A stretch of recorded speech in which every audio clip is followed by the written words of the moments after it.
Hello everyone, I'm Brazen Eagle and thank you for joining me here. So today from Fox News, North Dakota county to vote on whether to stop accepting refugees. A county in North Dakota is set to decide Monday whether it will stop accepting refugees, potentially becoming the first since President Trump issued an executive order making it possible. Burleigh County, home to nearly 100,000 people, and the capital city of Bismarck, postponed a vote last week after more than 100 people showed up and overflowed the commission's normal meeting space. The overwhelming public opinion is so clear to me that I think if you vote for it, you're not going to be reelected if you choose to run again, said Chairman Brian Bittner. Trump's executive order earlier this fall came after he proposed cutting the number of refugees next year to the lowest level since the early 1980s. He declared that refugees should be resettled only in places where state and local governments gave consent. Since then, many governors in counties around the country have declared that they would continue taking in supposed refugees, but the idea was quickly opposed in more conservative Burleigh County. Among the opponents was Republican State Representative Rick Becker, who took to social media to criticize the program as a possible drain on social service programs, schools, and, of course, law enforcement. This isn't about skin color, Becker said. In the past, nobody had any say whatsoever. Now we have something that should have been in place decades ago. Bismarck Mayor Steve Bakken, a Republican, said the city government had no say in the matter, but he sided with those who wanted to stop taking in more refugees. We have a burgeoning school enrollment, veterans' needs, homeless needs, and Native American needs, he said, adding, "This isn't about heartstrings, this is about purse strings. It's about money." Shirley Dykeshorn, a vice president for Lutheran Social Services, which has handled North Dakota's refugee resettlement cases, said her agency used to handle about 400 cases a year, but that number has dropped to 124 in fiscal year 2019. Dykeshorn said Burleigh County had been projected to receive no more than 25 refugees annually in the coming years. She says, "I'm trying to understand the basis for believing how 25 people will dramatically change the fabric of a community. What does it say to the rest of the country when a county where your capital city is located would choose not to participate?" She sounds like quite the follower.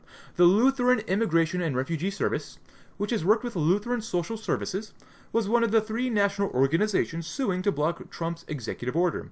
The group's president and CEO, Krish Omara Vignarajah, said her organization has closely tracked the response and was aware of no other local government that has voted to reject refugees. So, this is quite interesting.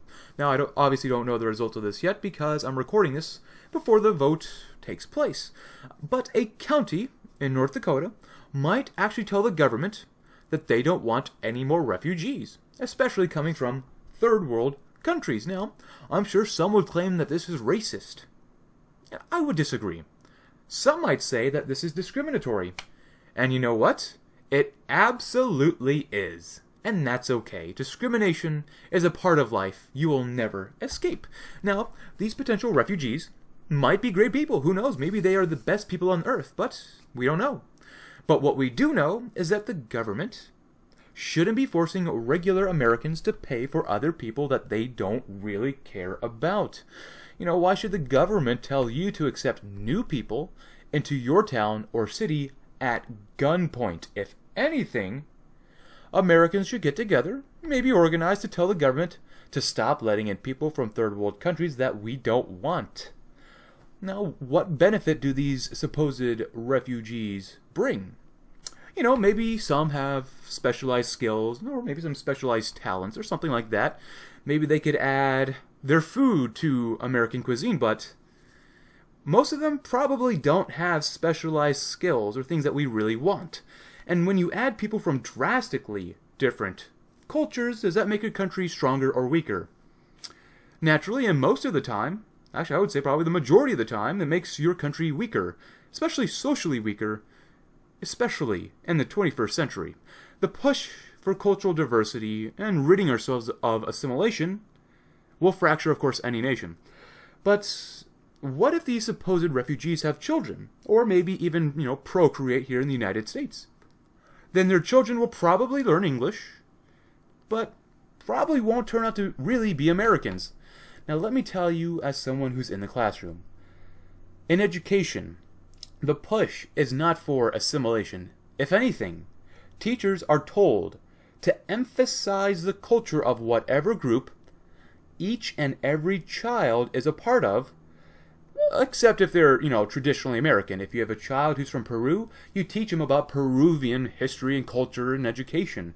If they're from Bengal, you teach them about Bengalese stuff. If you're from America, they're like, maybe we'll touch on that. Maybe. Your children, to a degree, are being brainwashed into thinking cultural diversity and ultimately equality of outcomes is a good thing, which we all know it isn't. But I want to bring up this within the article from Dyke Shorn, her statement.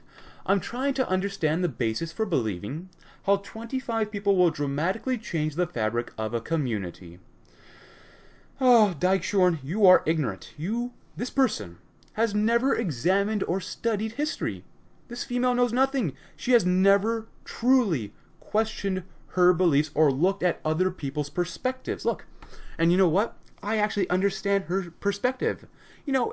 25 people, that might not be a huge change, but it's still a change nonetheless.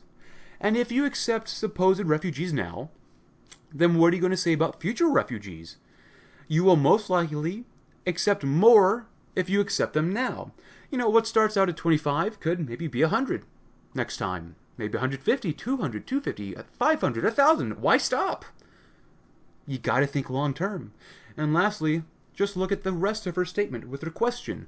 What does it say to the rest of the country when a county where your capital city is located would choose not to participate?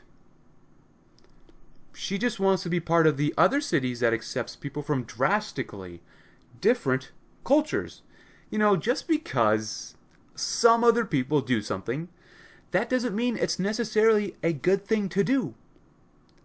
This Dyke Shorn person, she's just a follower and knows nothing about long-term scenarios. I always think long-term. Actually, I think short-term, maybe medium time length, and then long-term.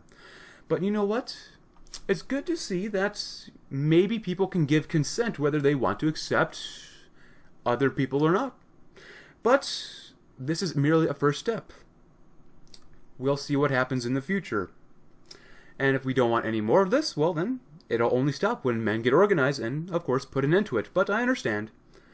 There are many, many distractions for everyone that draw us away from serious issues.